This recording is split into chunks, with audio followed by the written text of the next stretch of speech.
Hi everybody, it is Julie. Welcome back to Pages and Pens. Today I'm here with a tag video, and it is the Bad Habits book tag. I was tagged by Maddie over at the Book Pusher. I will have her listed down below, as well as the creator, who I don't know off the top of my head, Chapter Barbara. Barabar. Oh God. Alright, so let's just jump right into these questions. There are 10 of them, and I'm gonna be running through them as quickly as possible. I did pull books because I don't feel like being like the person that has to put pictures up here, because I'm lazy.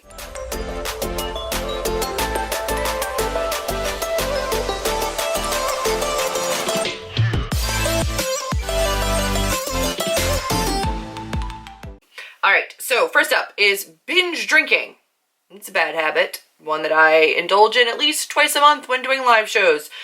An alcoholic book character. So Maddie and I believe Allie both said that Hamish and then also Monty from The Gentleman's Guide to Vice Virtue. But I am picking somebody else. Anna Witt. She is the daughter of the sin of, not gluttony, but like addiction. Like literally drinking. If she starts drinking, she's like, it's all over. So this girl's got to be really, really careful about her drinking. She tries not to drink because like one of her things that she's supposed to do as like a part demon is get people to overindulge in drinking and then get into trouble and cause chaos. So she needs to be very, very careful around her booze. Number 2 is Biting Your Nails, which is a book that you're very nervous to read, or were nervous to read, or that made you nervous. Can you tell I'm nervous just thinking about it? Today's the 28th of February when I'm filming this. It's going up in March, which means this has started. This is House of Leaves by Mark Z. Danielewski. This is gonna happen in March. I'm starting on March 1st, and I'm buddy reading this with people on Twitter, and I am terrified because it's like a very mixed media, very strange book. There are like no words on these pages, and then upside down portions and portions you read in a mirror, and I've talked about this before, and I'm nervous and scared, and it's about a haunted house, so like the premise makes me nervous, the format makes me nervous, like all of it makes me nervous, but I'm reading that tonight. Good Lord. Bad habit is unhealthy eating. That is a bad habit. However, like Allie, because I saw this in earlier today, which reminded me that I'd been tagged forever ago. It's a book about eating disorders, which is not a bad habit. That's an illness. Unhealthy eating is a bad habit. Eating disorders, not a habit. That's an illness. But I did pick a book that I had read recently for Contemporary-a-thon, which is Anya's Ghost, which is a graphic novel.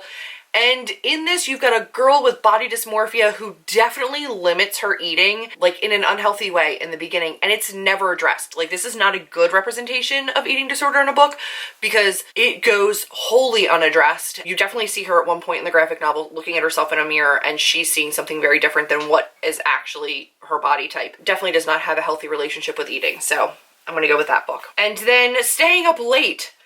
If that's a bad habit, guys, like, if that's the worst one you have, kudos, because that's not that bad. It's a book that I read well into the night, and if you watched my Contemporary-a-thon vlog, you'll know I read a lot at night, but this book I think I finished and was crying over at like 1:30 in the morning. I got so close to the end and I couldn't put it down because I wanted to finish it, so like I read this really late into the night so that I could actually finish the vlog, and I couldn't go to bed not knowing how it ended. So I stayed up pretty late to finish this one. This is This Adventure Ends by Emma Mills, and this is a fave of mine. It's like a new top 5 fave of life, and I'm so thrilled that so many of you have picked this up since I talked about it because I really, really, really loved it, and I hope it holds up for you guys too. It's a contemporary. It's not full of like meaning and intrigue. It's not a thinking people's book, but it is so cute and so great, and I loved the friend group. I'm going to stop talking about it because I could keep talking about it, but I really liked it and it kept me up super late. Procrastination, a book that I really want to read, but I just keep putting off. Yeah. The Beauty of Darkness by Mary E. Pearson.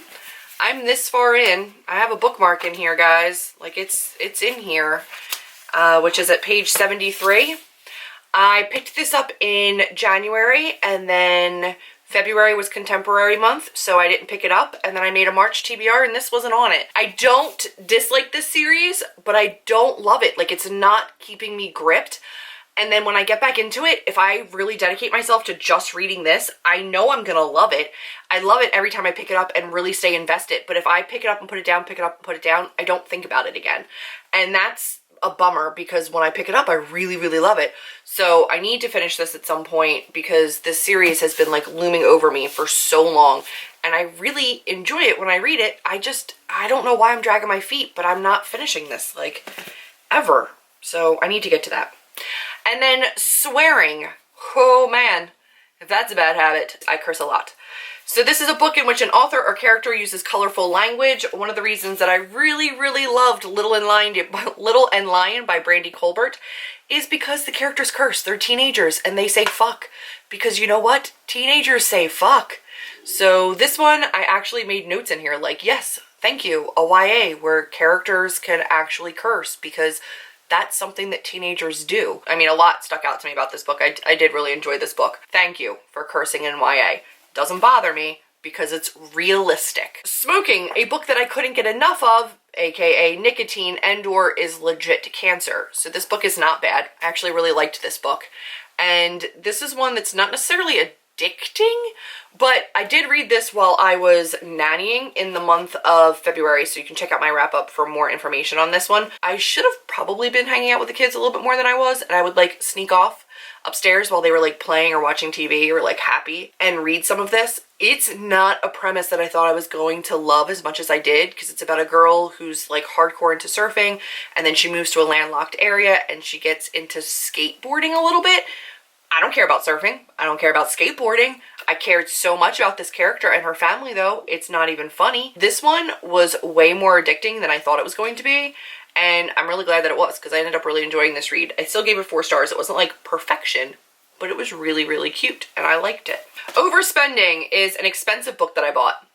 I bought Strange the Dreamer pre-order by Laini Taylor because I love Laini Taylor's writing. I love her Daughter with Smoke and Bone series. It's back here. And the Night of Cake and Puppets. Really, really love it. Love her writing.